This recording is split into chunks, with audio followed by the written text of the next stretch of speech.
Since the year 2000, the digital course economy has grown over 900%. The number of online learning users is expected to grow by 57 million by the year 2027. And the digital course economy is expected to hit 370 billion with a B by the year 2026.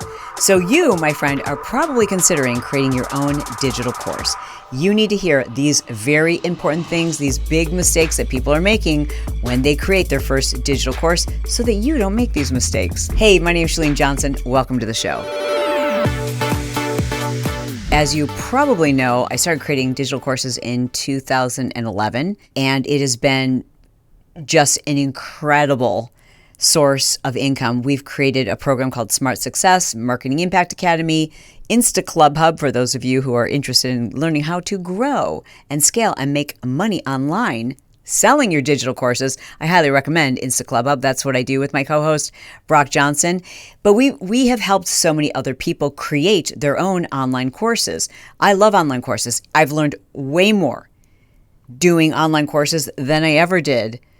There's my degree back there from Michigan State University. No offense to the Spartans, but what I've learned in digital courses has transformed my life. It's how I'm able to be here today. It's how I learned how to grow on YouTube. It's how I learned how to podcast. It's basically everything I've learned is through a digital course. It's so great. You don't have to, find parking at the university and get parking tickets and buy books.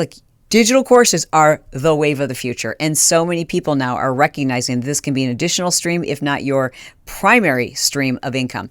But if you're someone who's considering creating your first digital course, there are some really important things you need to keep in mind before you get started. Number one, you need to have complete clarity on who your audience is. You need to understand what it is your audience needs, their preferences, their pain points, and how to create content that they specifically know that they need. I've seen so many course creators create something that their target audience doesn't know that they need it. So how do you fully understand what it is your audience wants, their preferences, what it is their pain points are? The only way you can do that is by doing your research in advance. Oftentimes, we want to create courses for something that we once struggled with the problem, but now we're so far removed that we don't even remember the initial pain points. We don't remember what it was like to be in their shoes. So in order to truly understand your ideal avatar and their pain points and their needs, etc., create a community. Whether it's a Facebook group on Instagram, whether it's joining forums on Reddit, whatever the case may be, wherever your people are, go there and listen. Don't assume that you know what their needs are, their preferences, and how they describe the pain point. Do your research and be a part of those communities. The number two mistake that digital course creators make is overcomplicating the content. I almost laugh at this one because yours truly was the biggest offender of this misnomer. I would create content that I believed it had to be so advanced and so robust that people would get it and they wouldn't think, oh, this is basic. I was so afraid that someone would get my content and think, well, this is so easy. Why is she even trying to sell this? So I would make it super complicated and incredibly extensive. When people are going through a course, they don't want it to be long. They want it to be shorter. They're like, just get me there. Give me the shortcut. Don't make it complicated. Make it basic.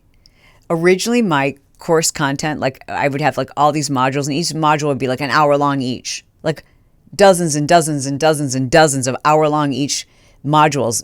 No, I had to make them much more succinct and much more basic. Hey, I need to interrupt myself and ask you to just quickly double check and see if you have subscribed to the channel. Brock and I try to put up amazing content for you twice a week here on Build Your Tribe, and it's free. It would mean the world to us if you just took a moment. We are really desperately trying to grow this YouTube channel for the podcast. So if you could double check, make sure you're subscribed, and also turn on that little notification bell. And that way you'll know the next time we upload an episode. And as always, drop a comment below this episode and let us know, what would you like us to cover next? Ask any question. We're always reading the comments and we want to hear from you. The number three mistake that digital course creators make is neglecting to create course structure in advance. How do you do that if you've never created a course? You reverse engineer what it is somebody needs to know. So start by asking yourself, okay, when somebody finishes this course, what should they be able to do? And then you reverse engineer that, like, okay, so what would be the first thing, and then the second thing, and the third thing? If this is the end goal, like, what is it going all the way backwards? That's step one. But step two is you've got to involve your community. You're going to forget that there are certain steps that you just take for granted that people know that they need to follow through on. And you're going to skip that in your course content. And then you're going to get complaints after you put it out there and people are going to return it. So my recommendation is, as you're creating your course content, have like a small test group that's actually giving you feedback and asking the questions and giving you input as to like what the structure is that they need. The number 4 mistake that course creators make is failing to create an interactive experience for the student. By that, I mean, everyone learns in a different way. When we create a course now, we give them video, we give them audio, we give them transcripts, we give them to-do lists, we give them worksheets, so that the more interactive it becomes, the better their experience and the more likely they are to succeed with the content. You can do this with quizzes, downloads, PDFs, fill-in-the-blank outlines, and all the different modes that people find easiest to learn. Like I said, some people like audio, some people like video, some people like both, some people want to read it. So give them all of those things. And the next biggest mistake that digital course creators make is not doing sufficient testing. And I mean testing for the name. Is the name of the course a name that's going to resonate with your target audience? For example, we created a digital course for people who wanted to become micro-influencers. We named it Micro Influencer 101.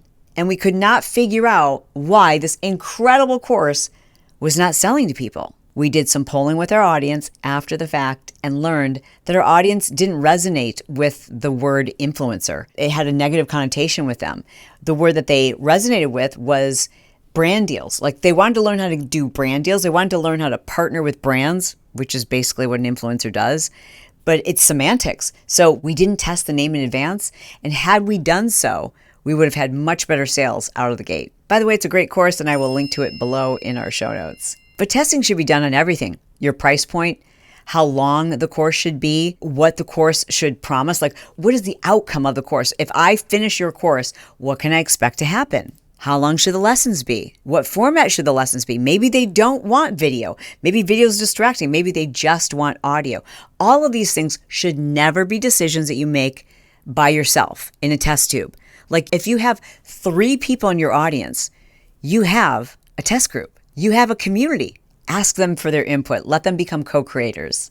I hope that this episode was helpful to you. I would love to help you market your digital course. Like it's one thing to just hit your warm audience, but it's quite another to learn how to sell millions of dollars worth of your digital course. That's a skill. It's a skill that we teach inside InstaClubHub. So if you haven't checked it out, please be sure to do so. We'll put a link to a $7 trial. So you can give it a try for $7. I'll put that in the description below this episode. Hey, it is my goal to be brief, to be bright, to make it fun, and then be done.